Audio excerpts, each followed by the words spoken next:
How you doing, Glenn? I'm doing great, man. Yeah, another great day. Every day is a great day. Yeah, When above the dirt. Yeah, that. Yeah, all of that. I always say I go fast enough to where the Grim Reaper can't catch me. There you go. That's gotta stay ahead of that in life for sure. So, what are we going to be talking about today? Well, I think you got a list over there of the top 10 gas guzzlers. Gas guzzlers. Yeah. That's not. You haven't shown me the list yet, so I would have to say, if I was going to guess, I would have to tell you that probably we're going to start with big trucks. Big trucks. Well, believe it or not, big trucks are in this list, but they're not necessarily at the top of the list, which is kind of interesting. Well, actually, they are. For the worst of the worst, yes, Yeah. it is true. They're bigger trucks, not huge trucks, but trucks you see on the road all 1 the time. tons or 3/4 tons, stuff like that, right? Yeah, even even some of the half-ton trucks. Yeah. And then one of the things that we kind of got to talk about here with these gas guzzlers is sometimes it's a little bit how you drive it is where the inefficiency of the gas mileage. Yeah, it's all about how you drive the vehicle. To some degree. I mean, some vehicles, because of the size of the motor and the gear ratio and everything, they're going to use a lot of gas anyway because of what they're used for. Well, and they pull weight. They have a lot of weight on them, right? Exactly. And then and the more weight you pull behind it. In fact, one of my techs was telling me yesterday that he's got a Chevy Suburban that he hauls a 50-foot trailer behind him, and he puts 2 of his rock crawling, sand dune type things that he takes off to the show, and he says he gets an average of between 5 and 6 miles to the gallon. Holy smokes, that's bad. Yeah. Yeah. So and he's got the big 454 motor in his vehicle to start with, in the Suburban.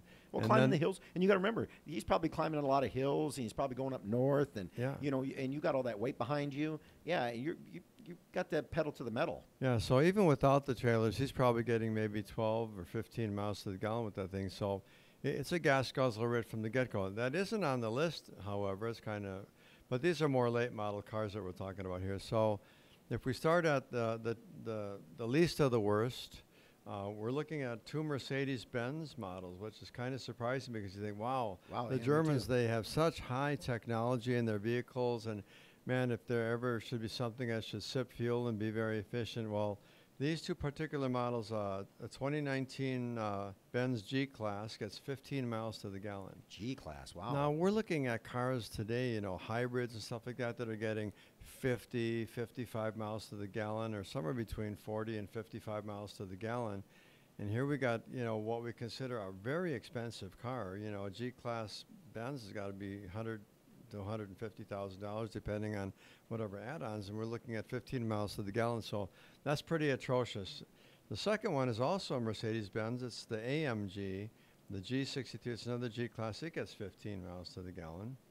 Yeah. And then we go down to a Nissan NV 3500. If you don't know what an NV is, it's a van, and it's a van that's used for hauling anything from plumbing supplies, or plumbers, electricians. A lot of people who are in the service industry are using those things to haul their equipment around, and those get about 15 miles to the gallon. Yeah, which is pretty pathetic, being that they're 6-cylinder motors. They're not, they're not big, audacious, V8s and stuff like that. They don't even make a V8 model in an NV. They're all 6 cylinders or smaller. Yeah.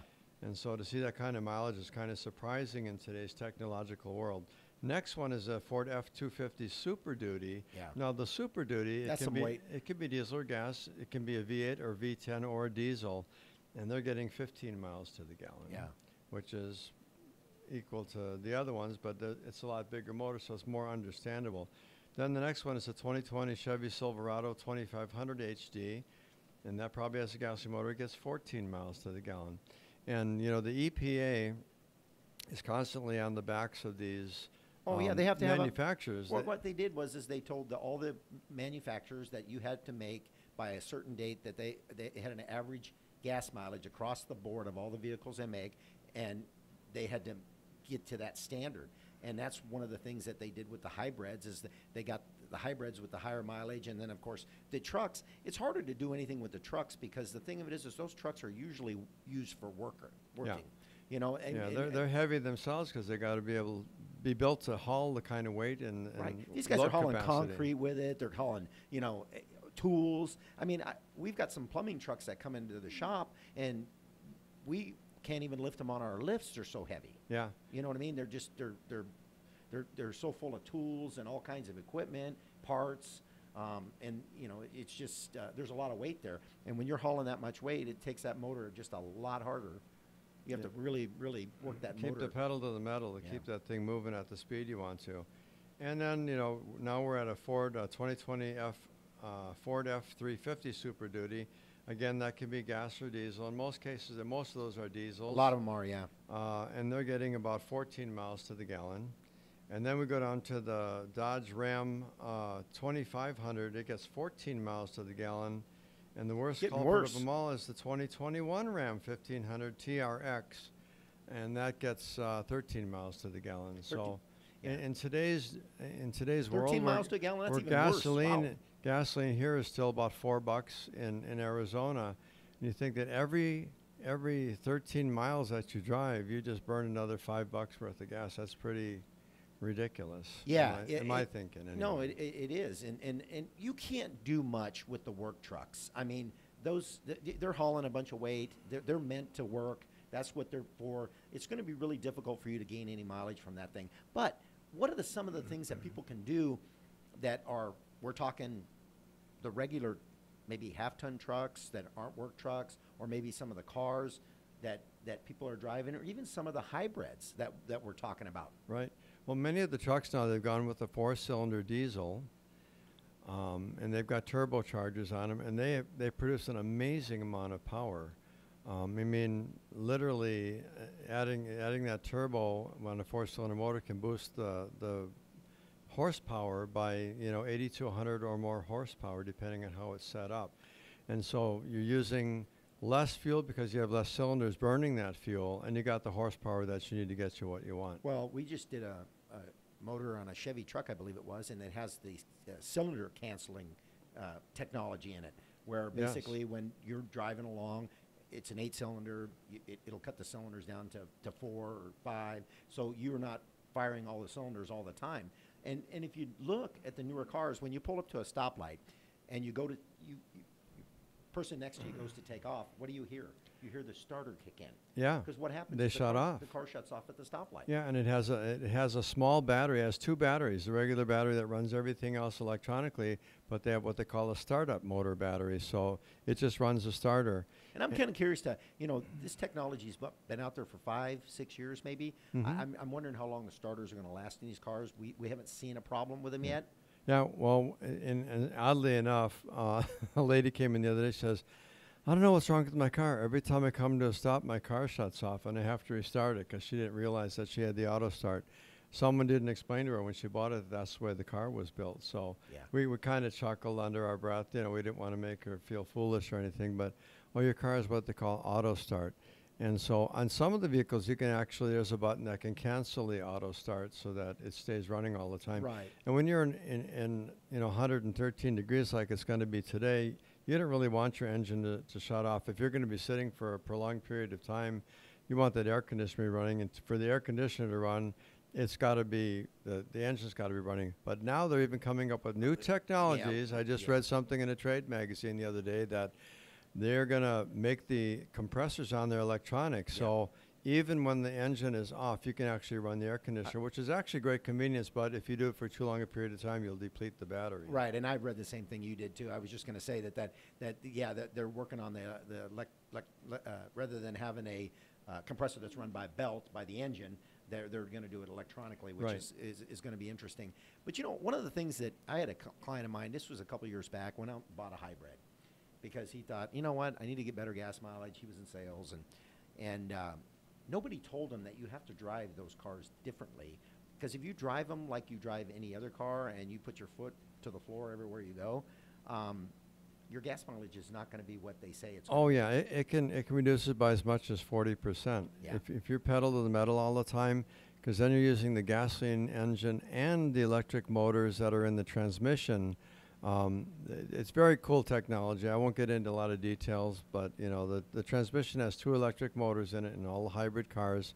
One is a propulsion motor, and one charges both the hybrid battery and the 12-volt system. So it has a step-down transformer, because we're talking about, you know, 400 volts. You can't feed that into a 12-volt battery. So there's a step-down transformer that transfers power there to what can the client do? What can anybody do that has a car to save gas mileage? What can the driver actually do is the word I really should have said. What can a driver do to save gas mileage? Well, the thing is really cool on most of these vehicles, even just straight gasoline vehicles that aren't hybrids or anything, there's a little green light, and it says eco. So when you're driving that car and maximizing it, that little green light's going to stay lit. As soon as you step down on the gas a little bit harder, the ECO, the little eco thing, disappears. That means you're not being as ecologically minded or efficient as you would be when that light is on. So they're doing more and more stuff to remind the driver, hey, you're using more fuel than you need to. Now, you can ignore that and just keep your eyes out on the road, never look at your dash, but they put that in a pretty obvious spot where you can see it while you're driving. I never understood driving down the road and watching the person behind me floor it, get around me, go up to the next stoplight, stop, and then when I get to the stoplight, it turns green. I pass them, then they pass me again, and they get to the next stoplight and stop. Now, to me, that doesn't make a lot of sense. No, they're burning 3 times the fuel that you are, right, and you're both getting at the stoplight at the same.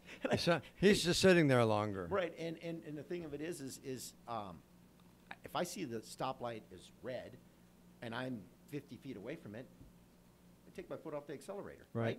Because the thing of it is you want to coast until the light turns green. The last thing you want to do is stop and then step on it again, because now you got to get all that weight going again. Exactly. So what many municipalities have done, I notice this particularly in many of the municipalities here in the Phoenix region, is that they have actually timed those lights. So if you go the speed limit, you take off at a moderate takeoff speed, and you will make every light all the way through that entire road. If it's 10 miles long, you'll hit every light and it'll be green.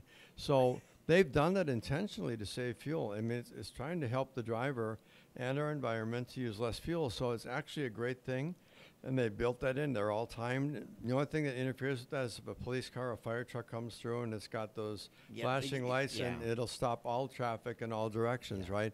But then they reset themselves, and they're synchronized again so that you can save as much fuel as you really can. And this was years ago. I often wondered who times the stoplights, because there's some roads that I've been on, like, it doesn't matter if I slow down, I step on it, go, whatever I do, I can never make the lights. I stop at every one of them. And I'm like, who timed these lights? Are you kidding me? You know? Yeah, the city of Mesa, where I live, is actually very good about that. All of their lights are timed in every direction. I think the technology has gotten better, so I think it's made it a lot easier for them to time the lights and figure all that out. Before, I think they were just having people drive around and try to figure out how to do it. Right, and even the turn lane lights, now they have little camera sensors that they're not actually seeing cars, but they're seeing movement. So they'll cancel out sooner once the traffic is turned left. Right, absolutely, yeah. I see what you're talking they'll about, turn your light green sooner than, some of them are still timed. They'll sit there for 30 seconds like, what the heck? There's nobody here. Why is that turn light still on? Well, some of these neighborhoods that they're putting lights out because the neighborhoods have gotten to be, let's say they built 500 homes in this area. Well, you're having a hard time getting out. They'll put a stoplight just to help people get out of that neighborhood, and they've got the cameras on there. Basically, will see a car. If there's no car sitting there to come out, the light will stay green for the regular traffic. So. That's pretty good technology. I like that when that happens, where you're driving down the road and there's nobody either side, nobody's coming out from that neighborhood, and they'll just let the traffic just keep going. Exactly. So there's a lot of things like that are really cool, and just getting back to how to economize on your fuel, whether you're driving a hybrid or not a hybrid or whatever. I mean, obviously the hybrid vehicles have a big advantage in terms of fuel economy, because those electric motors and the battery are running the propulsion factor of the vehicle the majority of the time. And the only time it gets an extra, boost of energy when it needs it is when you're climbing an incline or when you're stepping on the gas hard, and you need to get, pick up your speed quicker. Right, and I will say too, if you're not using it for work and you're just driving to work back, there's one of the things that we see when customers bring their car in, get the junk out of the trunk. Yeah. The more stuff you carry around, every 100 pounds that you carry can eliminate 1 or 2 miles per gallon. It's crazy. So, I mean, if you have to have your whole family and you're packed up to go on a vacation, you know, it is what it is. Right. But when you're traveling by yourself and you got all this dead weight in your back seat, I mean, we get so many cars and the single people, they tell us they're single, and so they got their whole back seats full of junk. Their whole they'd say, "Oh, can you check my spare Look tire?" like they're living in their car, right? Check my spare tire, and you got to literally take 40 or 50 articles out of their trunk in order to get to the spare tire, because most of them are still in the trunk. Yeah, and you're looking in the trunk, and you're just like, why are you carrying all this crap around? You know, and the thing of it is you definitely don't need that extra weight. It's not helping you fuel economy. And like you said earlier, you alluded to this. Your gas is? I think the last time I bought gas was last week or the week before, and it was almost $5 a gallon. Yeah, and I don't know what it is today, but and another big thing is tire inflation. If your tires are underinflated, if you've ever tried to push something with a flat tire, you realize how hard it is. Yes, absolutely. You're right. And even low tires, the car feels it's actually way heavier. The car itself doesn't weigh more, but the traction factor, the deflation factor makes that vehicle that much harder to move. So when your tires are underinflated, now most cars now have tire monitors on there, and they tell you when your tires are low. Right. That light comes on, and a lot of people don't want to fix them. Sometimes the sensors die. They got a little battery in there, and it's $100 to change a sensor. But the other side of that is you don't know when you have a low tire, and it could be so low. I mean, no one walks around their car and looks at the tires. They get in and drive, right? So well, and one of the things I'm going to throw out there really quick is that all our clients know that if they feel that their tires are low, light comes on, whatever, if they just happen to notice that it's low, they can all stop by the shop and we'll be happy to check it for them. Yeah, anybody will inflate a tire for free. Why not? Right. And at the same time, they can check the condition. Sometimes people come in, because they're low tire lights on, and the tire's in horrible condition. I mean, it's bald or it has a big lump in it or something. And I was wondering what that vibration was when I was driving down the road. Well, those are things that a conscientious tech will do while he's inflating a tire. He'll take a look at the tire. Is it cracked? Is it splitting? Does it have steel cords coming out of it? I mean, what's going on with the tire? Why is it low? We'll check, we'll jack it up and spin the tire, at least roll the car and see if there's a nail or screw something in there. What good does it do, to put air into a tire, and then they're going to be back tomorrow or a week from now? Well, and what you're saying really, Glenn, here is you want to eliminate any kind of resistance. Where the vehicle's rolling, you want that vehicle to roll freely, and you should be able to push it with one hand, and it should be that car should move. Right. And if it's not, there's resistance. And if there's resistance, guess what? You're going to have to push that gas pedal down a little farther, and you're going to burn more fuel. Exactly. I saw something, I don't know if it's YouTube or whatever, some person came into a service center and says, I think I may be having a problem with my tire inflation, because her tire light was on or something. They checked them. She had 100 pounds in each of the tires, and she didn't realize that. Wow. Yeah. I'm surprised it didn't explode, but apparently she misread something.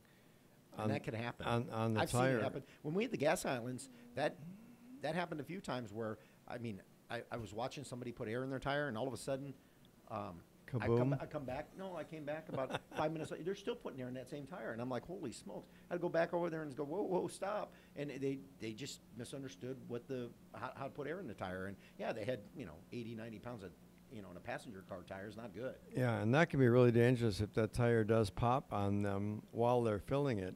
It could almost kill you. Number one. And number two, if you're driving down the road and that tire blows, it's definitely going to blow the tire to pieces, more so than just going flat, and then you can pull over safely. Well, and I think the moral of the story, I guess, is basically you want to save as much fuel as you can.